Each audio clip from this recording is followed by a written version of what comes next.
សួស្តីមេថ្ងៃនេះខ្ញុំ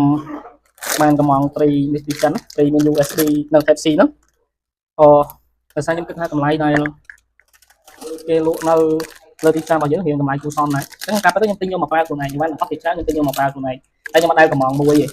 កំងមួយវាអត់សេវាដូចតែកំង4 5ដែរអញ្ចឹងខ្ញុំកំងមក5កំងមក5អញ្ចឹងខ្ញុំឲ្យទៅមើល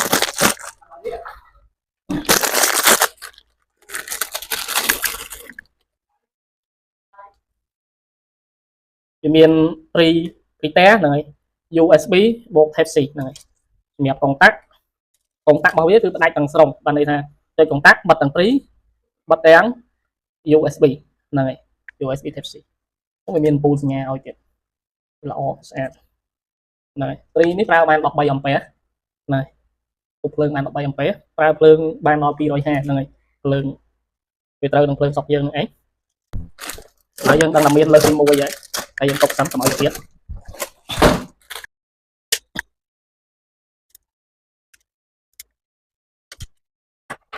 យើងដោតវាអូទេចឹងវាមានពូលសញ្ញាចឹងយើងសាកប្រើមួយ Type C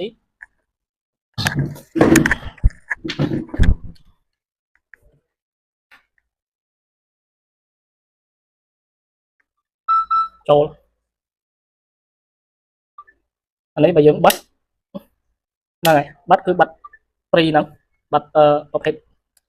ឆ្នាំងសាកហ្នឹងអញ្ចឹងវាងាយស្រួលប្រើប្រាស់សម្រាប់បងប្អូនយើងដែលដាក់ព្រីនៅក្បាលដំណេកសម្រាប់ព្រីអស់នេះខ្ញុំជឿជាក់សម្រាប់ខ្លួនឯងដែលជាជាងខ្ញុំជឿជាក់ថាវាគុណភាពល្អប្រើបានយូរព្រោះអីប្រភេទព្រីប្រភេទអស់នេះគឺគេដាក់នៅក្នុងផ្ទះប្រើរាប់ឆ្នាំគេមិនមែនដាក់មកប្រើដូចឆ្នាំងសាកយើងបច្ចុប្បន្ននេះខ្លះតម្លៃ$4-10អីគឺប្រើការទេតែមួយខែពីរខែខូចហើយ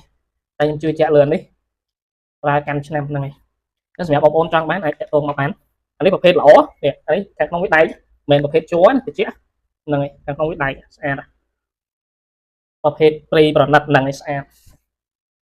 អេមហ្នឹងឆ្លាញ់ស្អាតអរគុណច្រើន